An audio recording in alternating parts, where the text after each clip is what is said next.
Good afternoon, everyone. This is our second lesson in open meetings. My name is Cheryl Ryan, and what we're doing today is continuation on from last week. I have Jackie Bowerly and Lydia Gessley with me, and just want to share with everyone that open meetings contain to our state legislative district of legislators, our district school board, city council, plus our county commissioners.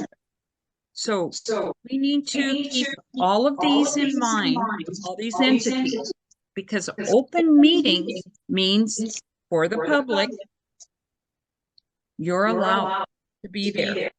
And so with doing this, I want to first share with you that anytime a quorum of a committee gets together to discuss whatever public business has been delegated to it, a meeting occurs subject to the state's open meeting laws. Now, I'm reading this from the Attorney General Manual, and I'm on page 11 of the Attorney General Manual.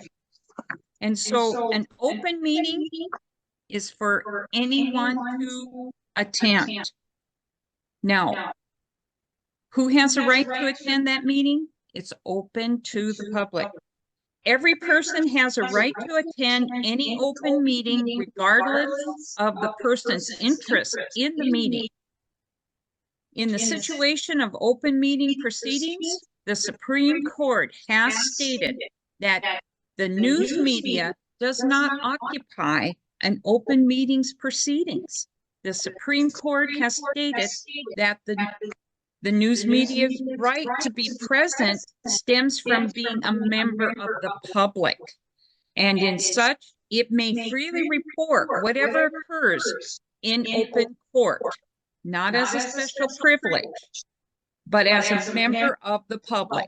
The purpose of open meeting law is to give members of the public access to the meetings of the governing body of a public entity, but that access does not give members of the public the right to participate or speak at the open meeting. So I'm going to turn this over now to Jackie. Hey, I wanted to address a couple of things that have been coming up, and one of them is we have people saying we're just doing this for attention, and that is so far from the truth, because I by no means would want my face on anything. I don't even take like my face in pictures at Christmas or holidays. So for me to do this, I have to have a passion about what I'm doing. This is not about attention. This is about educating people and letting people be aware of things that are going on in our community. I realized that I wasn't paying attention to what was going on because, we elect these people to work on our behalf. And I know there's accusations saying, why don't they just let these people? Because I've been seeing it has not always been in the interest of the people. So I just want to say that I've lived in Harvey for over 40 years in this community. And if anybody who knows who I am, they would say I'm not doing this for attention, because that's the last thing I'd be doing this for. And it does offend me to a certain point that somebody would be bad-mouthing me in these positions just because I'm standing up and looking at my rights and saying I'd like to educate others. And I can't help but to want to do this, because the more that they speak against me, the more I'm going to want to take and help others to see what's going on. So these are some of the issues and that are coming up. And I am not intimidated. Do I like to do this? Not necessarily, but I feel it's a necessity. So one of the things that on open meetings that we had to do research, because we knew nothing about this. and we want to help somebody else to be able to see this or to do this. You can go to the Attorney General site and you can search for Open Meeting Manual. That is a huge, thick manual. I printed it out. We've used it in our meetings. And there's a lot of good information in here of what's our legal right and what these different public entities can or cannot, how they can and cannot act with their positions, and not to intimidate us. This is not for us to create them an issue. It's for us to be able to exercise our rights that we don't know what we're doing. I've heard many people, and I'm going to try to be short on this as possible, but it's been a lot of years since I was in government class in high school. But I'm going to tell you, in my government class, which I thought I will never need to learn this, when will I ever use this information? Well, I'm sorry, I need it now. And I think it's important. And there's a lot of times, a lot of these things that I learned when I was in government class, they don't even cover anymore in school. So there's also, and I'm going to try to share my record. That manual's huge. It's more detailed. But the Attorney General, as I'm trying to share this, he has what they call a open record guide. Open meeting guide. So it gives you all the procedures. It's summarized. It's not as detailed as the other one. Can you see that, or did my screen share not work? No, we can see it. Okay, so this is like, if you need some quick information, this is where you can go. Are we telling you how to think? No.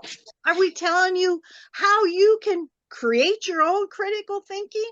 Yes, we're guilty of that. We're guilty of the fact that we're trying to let you know where there's resources. That's all we're guilty of here. So that's a very important. Now, if what we're sharing with you isn't important, then why would the Attorney General even have it on his site? Think about that. So another, I'm going to try to look up, there's actually, he has what they call, I don't know if you're going to, let me see if I can share this, open meeting checklist. So there's violations can be done or happen. And he created an open meeting checklist. These are the things that our public officials have to make sure that they do. Law enforcement will use these things too. They have a law enforcement checklist for open records. All these things are available on the North Dakota Attorney General site. You have to give our Attorney General actually praise for the fact he's making these things available for us. Yeah.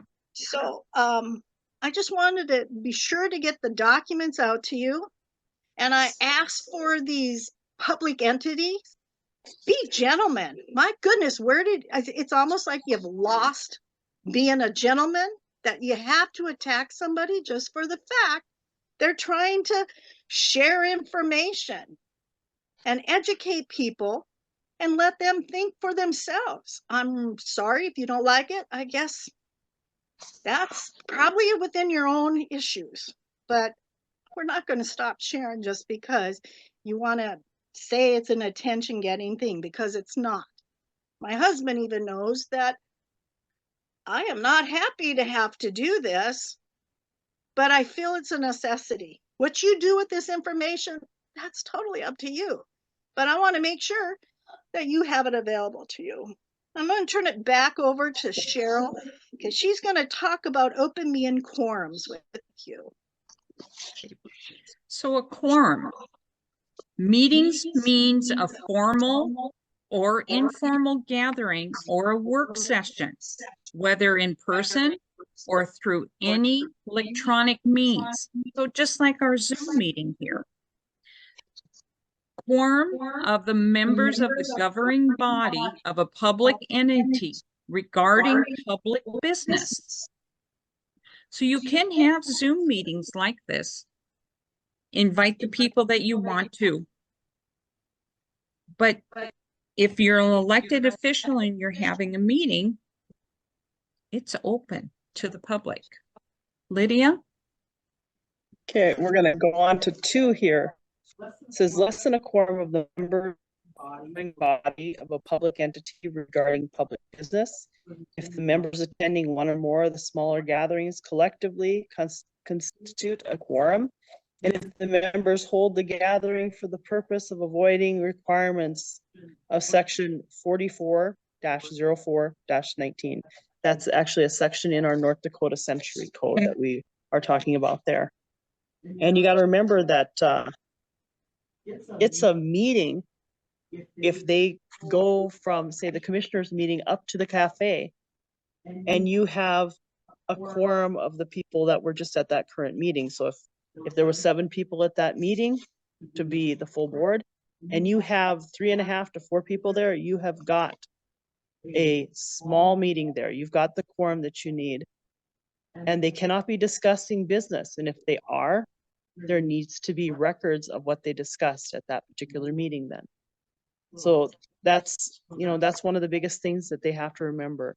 If they go from their meeting out to eat and they're all sitting together and they're discussing what they were just, the meeting they were just at, they're violating open meeting laws because there is not records being kept while they're sitting around talking about stuff they just got through discussing before.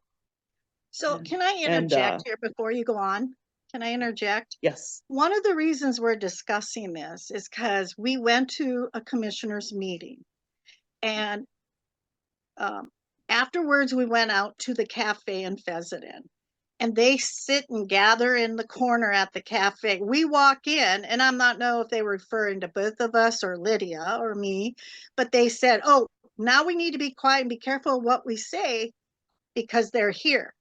Well, you wouldn't have to be careful of what you're saying, but if you're talking business, then that should either be recorded or you have detailed minutes. And you shouldn't be conducting in the cafe. What you have to discuss should be done at the meeting so all of the public is aware of your discussions. So that's one of the reasons we're bringing this up. Now, school board members are aware of what a quorum is, and they're very careful because they know that if 3 of them have talked even sequentially to each other about business, that it's a quorum and that they have to do this. Schools have been called into accountability for that a lot, so they're aware of that. Our commissioners have never had anybody probably pay attention to their meetings before, and so there might be some bad habits. Are we jumping on those bad habits? No, but we're wanting the public to be aware of these things so that they proceed to understand what their rights are. I'll turn it back to you, Lydia. Somehow you got turned. Yeah. I keep getting kicked out. I guess I get kicked out of meetings here. It might happen other places, huh? We're talking here about from page 5 of our meetings manual. Let's talk about what gatherings are covered in our open meetings laws. And it will go through and talk about, if you're having a meeting means a formal or informal gathering, like a work session, whether you gather in person or electronically, as Cheryl had mentioned before. And it talks about the quorum and less than a quorum. The meetings says it does not include if you have a chance social gathering at which public business is not considered. So many times these officials will tell us that they can't show up at something that's going on for the public because they'll have a quorum there and they can't be there. Well, you can come to social gatherings as long as you're not sitting together and discussing what's going on either in the county or the city or the school. This doesn't limit you to be able to actually participate in public gatherings that are happening in your communities.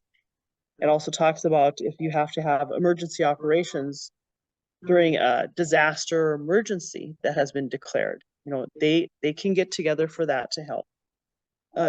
and attendance members of the governing body at meetings of any national, regional, or state association to which the public entity, the governing body, or individual members belong. So they can, once again, that talks about how they can attend other events, just as long as they're not talking about business of the county, city, or school. Another Okay, let's page. break here for a moment. Lydia, you are sideways. Oh, that's because I got There kicked we out. go.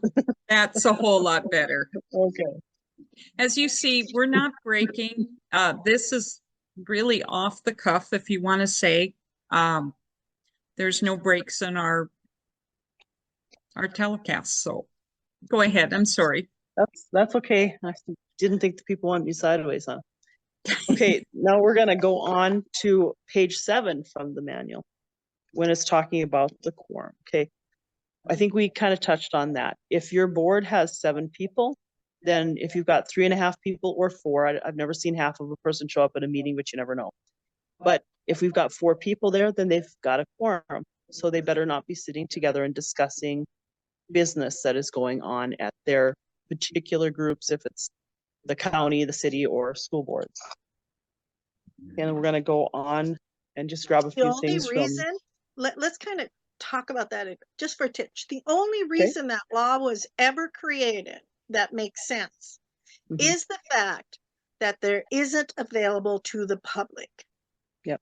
That's the only reason for that law, and it is a law, is because the public needs to be aware of conversations happening outside, because open meetings have to be posted and there's regulations as to timing, when they have to be on their site, so the public's aware. If they're having private meetings and making decisions and discussing things, that's unfair to the public. That's the only reason that law exists. Go ahead. Okay, we're gonna, and remember, this is all in that open meetings manual, so you can download it. And I'd actually recommend that you download it and you get yourself familiar with the whole manual so that you know what your rights are when you come into these meetings. We're gonna go on to what kind of communications too that you can look for. On page 9, it says emails and other electronic communications. So you can ask for emails if you know that there were emails sent out about a particular meeting, or you can email them to get information on the meetings. You can get their minutes. A lot of times they won't share them until they've actually voted on them, but you have the ability to get those minutes. You have the ability to ask for any paperwork that they shared during that meeting as well. It's not just for the board members. If the meeting has been open to the public, that paperwork is open to the public as well. So don't let them tell you that you can't have that paperwork. Okay? And let's go on to what is a governing body. It says it's the chief decision-making body. The open meetings law does not apply to meetings between 2 or more public employees.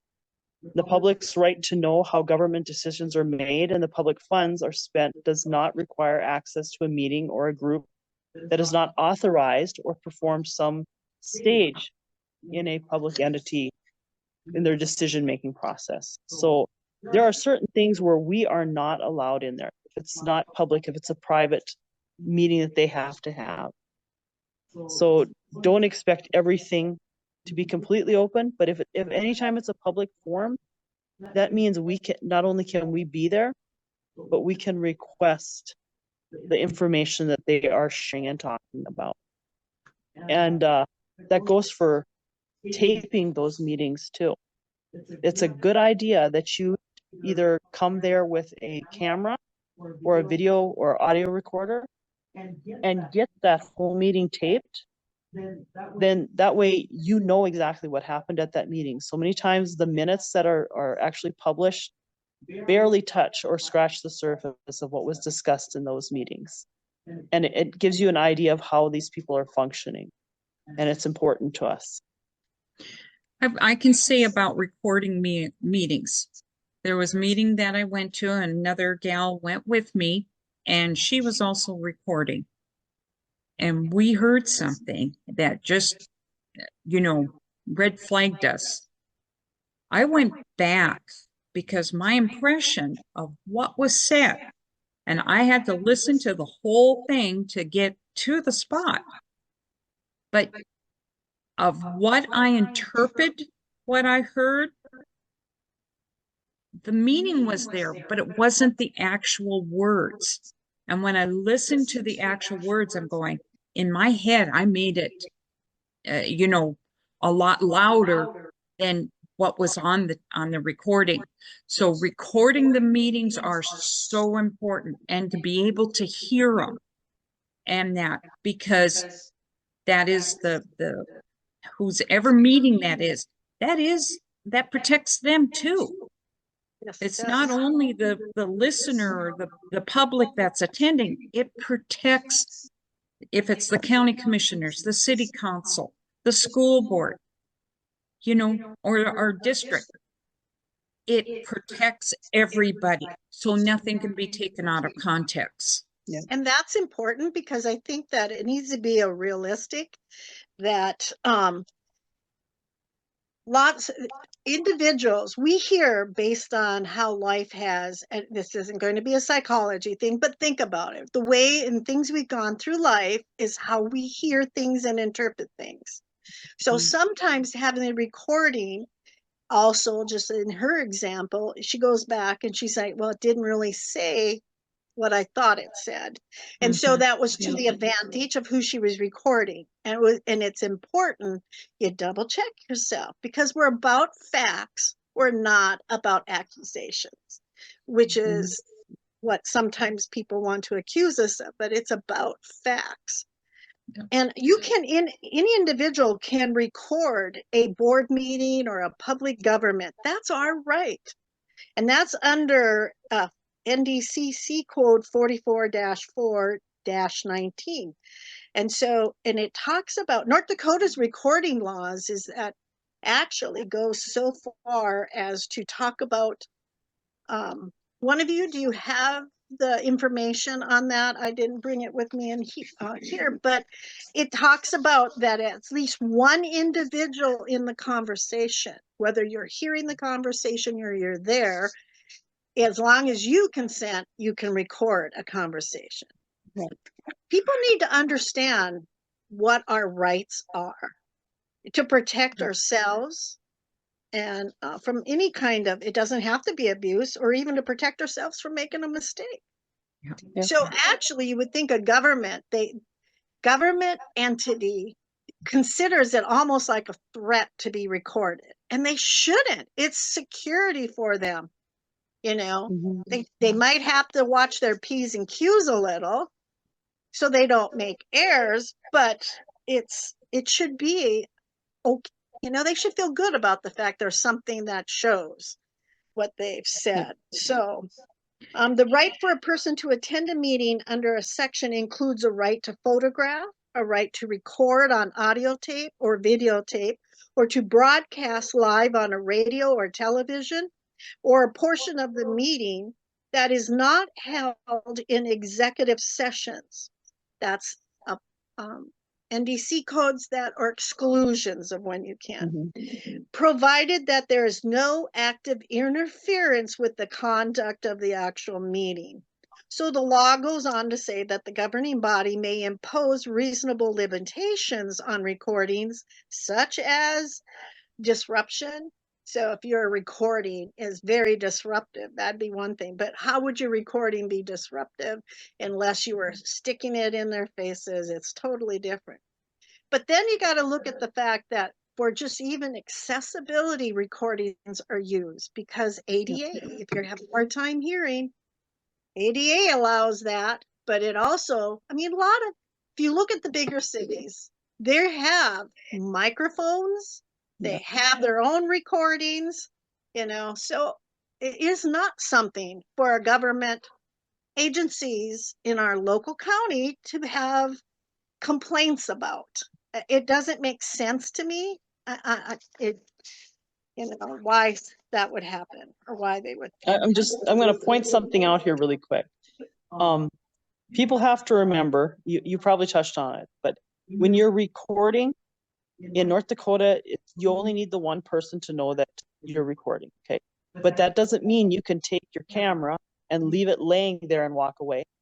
And it doesn't mean you can take a recorder and leave it laying there and walk away. You have to be present.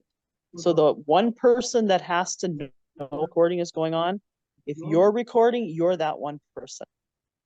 You don't have to tell them that you're recording, but you can't leave that conversation. In other words, you cannot leave the room and leave things sitting there and keep recording. That isn't legal to do. Yes. So That's correct. you don't need to tell them you're recording, but you have to be there and be present. Something too, Jackie, I want you to go back and restate, and you too, Lydia, on these closed door sessions where they call it private or secret meetings. What is the ramification of that? Okay, Well, are you talking about if, go ahead. Go ahead, Lydia. No, well, I was just going to say, that's where this manual comes in handy, because those closed sessions are certain laws, such as we'll have if they're going to speak about a student and private information, then that's why they have closed sessions. Or if there's things can be redacted, they still have to give public what they were discussing. They can't just say, we're going to have this private discussion and you aren't going to know anything about it. Yeah. That is against the law. They have to have minutes, and they have to tell the topic. Remember our checklist? They have to follow that checklist. So, but there are things to protect individuals. If there's a disciplinary thing, they're going to have closed sessions or something like that. It really shouldn't be done in an open session if they're going to do disciplinary, so that you don't harm somebody else's reputation. And when you can redact certain things that according to the law for the public to be able to know what's going on there. School board is pretty well informed in these areas because they've had to operate it. And I'm not saying that the commissioners don't, but I don't think they've had anybody ever, like the school board for a long time, have had the people watching them, where not necessarily the commissioners. So this is a new thing for them, and we understand that. And so we're not jumping on everything, but they think we are, but we're not. We're trying to not only educate others, but to see, well, hey, you're kind of violating this or that. And then they get all mad about pointing out. You'd think it would be like, okay, well, that's good to have that information. Good to know. It's not like we're out to get them. They think we are. But if you're going to violate my rights, I am not going to necessarily sit by and do that, have you violate my rights. Did I answer that question or not? Yeah. I'm not sure. But I want to also say, when you're told that there's certain things the public should know, but if you're discussing what's happening, and you tell me the public shouldn't know that, right away you send red flags to me that what else is being discussed that you don't want the public to know. We see too much deception going on. Well, I don't know if I'd go quite there. Yeah. Okay, so what I see, back to this little psychology thing, what I see is what kind of a personality type are we? If you're a type A, you're going to look for details. You're going to pick out. That's why it's good in a group to look at things and have somebody else view something, because certain personalities are going to hear the same thing and they could say, well, I don't necessarily think that, went that direction. However, somebody else didn't notice something, and that same type A person will say, now, why did they say that? Is there more behind this? Maybe it's something we need to check into. And I think it's real important to listen. I'll just use as an example is sometimes we hear with everybody's a good person. They want to be a good person. And sometimes we hear stuff based on that assumption. And then sometimes we can hear because we're suspicious all the time too. So I think that's why the recording is important, and it's important to have more than one person listen, say, well, here, I heard this. Did anybody else, did that stand out to you? Should we be checking into this? It shouldn't be threatening to the governing entity that we're checking into this stuff. But it is our right. And I just think it's real important for people to understand that we're not all going to pick out the same things because it's based on kind of how we view life, don't you think? Yeah. Well, this is check and point. I mean, this is a discussion for us, for the public to hear, what we've been doing, how we've come about. But this is the thing. We all perceive things differently. And when you get with a group and you talk, then you start hearing another side. It's just not your same thoughts going over and over and over. Just prime example with what I was saying, and Jackie, you injected. Mhm. That's what we need. We need conversation, not debate, conversation. Exactly. And we can learn from each other and have different perspective and still come out with a good central thought and characteristic of what's actually happening. Yeah. I mean, there's nobody I dislike in any of our government entities. I don't dislike them. That's not my issue. I for 40 some years, I've rubbed shoulders with each of them. I don't have a problem with them personally. But sometimes things are said and I'm going, that almost sounds like you're taking away some rights here. And Yeah. I have a problem with that. And then sometimes when you go to talk to them, you don't get heard. They're just defensive for that. Well, these are things that we're going to have to work through with her and realize that it's a process to gain this the public being able to have a voice with our local government. That's our goal. And our local government sometimes doesn't want to give the public that because they almost make you feel like your voice is annoying me and do not express it. But it's my right. Yeah. It's very important that we can get to a place of mutual communication with our government entities. Am I getting that across? Yep. No, that's really a good idea, because you should think of it this way too, or they should think of it this way.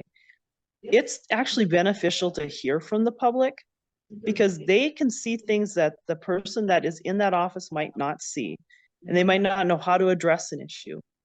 And if they would talk with the public and listen to what the public has to say, it would make their jobs a whole lot easier, because maybe they've got a problem that's coming up in front of them and they don't know how to address it. Well, talk to the people that might be involved with that, and they could find a solution to these problems too that they're discussing at their meeting. So having people sitting in on those meetings, hearing what they're discussing, they might have an idea for a solution to that problem they've probably been working on for several months. Because when you're too close to the issue, you don't see what's going on. So I mean, that's another benefit for having the public attending these meetings. And another suggestion. Can I take on to that? Don't lose your thought, please. But to tag on to that, sometimes, whether it's meant to or not, maybe just because we get defensive or something, and when I say we, I mean people, not we, you, me, and Cheryl. I'm saying that sometimes government entities come by. I'm sitting in this place of power. I don't have to listen to you. And sometimes they feel my education is higher than your education. Well, I'm sorry. We have people out there with other degrees, master degrees, psychology degrees, and they're not listening to them either. It isn't about, we have entities, we have people that literally have worked with NASA and worked with different places with Boeing and secretive places, and they have education and they have skills that our board members don't have. or our commissioners Yeah. don't have, but they don't want to listen. And that's a problem because they are not superior to us and they work for us. That's another thing. I have to commend Brian because I'm working on getting a video out and he makes the statement, I work for the people. I commend Brian Lout for that because he does work for the Yeah. people. And he acknowledges, now not all of them will acknowledge that. And I can tell you that right now, we've heard it in the meetings. I commend Brian Lout for that. Okay, I'll shut up now. Well, the only other thing I was going to say is when you're going to these meetings, if you don't have to go there to tape them, you don't have to go there to video them, take notes, because then you have something to look back on as well.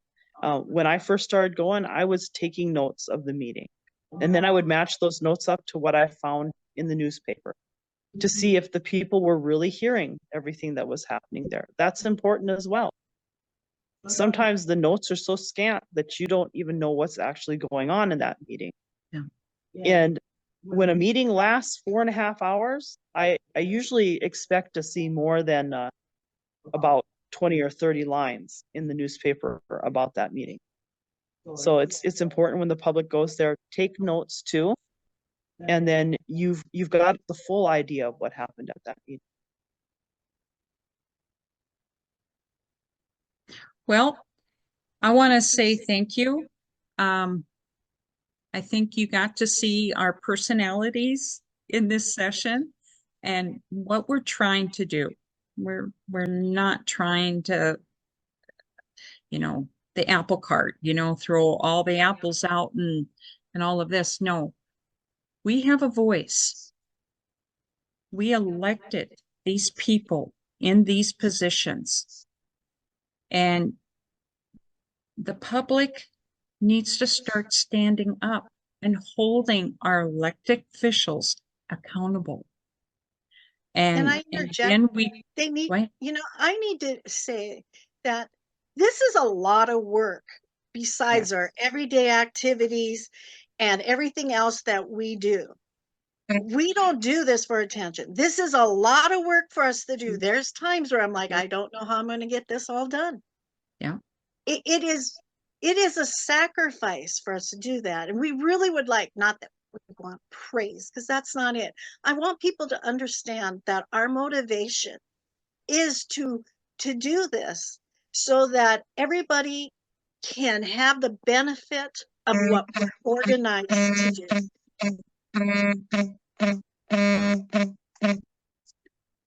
So anyway, like I said, we don't break. You get the whole session and everything that's going on.